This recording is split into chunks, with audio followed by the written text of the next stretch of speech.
السلام علیکم۔ آج ہم پڑھ رہے تھے کہ پاکستان کے 3 مقبول ترین لیڈروں نے کچھ شارٹ میسیجز دیے اپنے قوم کو۔ قائد اعظم محمد علی جناح ہیں جو کہ پاکستان کے فاؤنڈر بھی ہیں، مقبول ترین تھے پوری دنیا میں اور مقبول ترین ہی رہیں گے، کوئی دو رائے ہی نہیں۔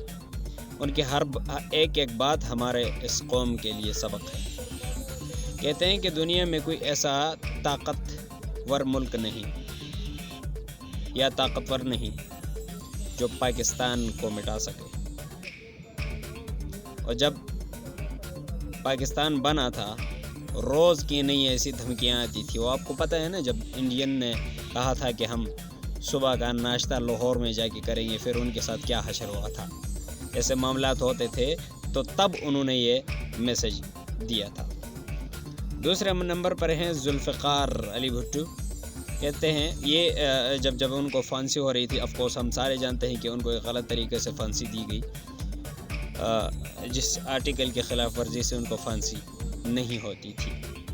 کہتے ہیں کہ مرنے کے بعد میرے قوم سے کہنا کہ بزدل قوم کے طاقتور لیڈروں کے ساتھ ایسا ہی ہوتا ہے۔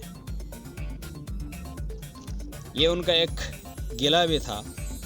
واقعی شاید اس زمانے میں قوم اتنی ایجوکیٹڈ نہیں تھی، یا اتنے وسائل نہیں تھے، یہ سوشل میڈیا، یہ الیکٹرانک میڈیا، یہ ساری چیزیں نہیں تھی کہ روز کا پیغام ایک دم سے 2 منٹ کے اندر جو ہے نا پورے ملک میں یا پوری دنیا میں پھیل جائے۔ ایسا ہوتا نہیں تھا، اس لیے کئی بار پتہ نہیں چلتا تھا کہ کون غلط پر ہے اور کون صحیح پر ہے۔ عام آدمی اس تک پہنچ نہیں پاتا تھا۔ اور اب کے جو مقبول ترین، آف کورس پوری دنیا میں مقبول ترین لیڈر ہیں عمران خان، کہتے ہیں کہ میں رہوں یا نہ رہوں، کسی ایسے آدمی کو، کسی ایسے شخصیت کو نہ منتخب کرنا جو آپ کو غلام بنائے۔ ہر میسج، ہر پیغام، ہر لیڈر کا اپنی جگہ ایک میرا خیال ہے ایک بہت بڑا تذکرہ اس پہ ہو سکتا ہے۔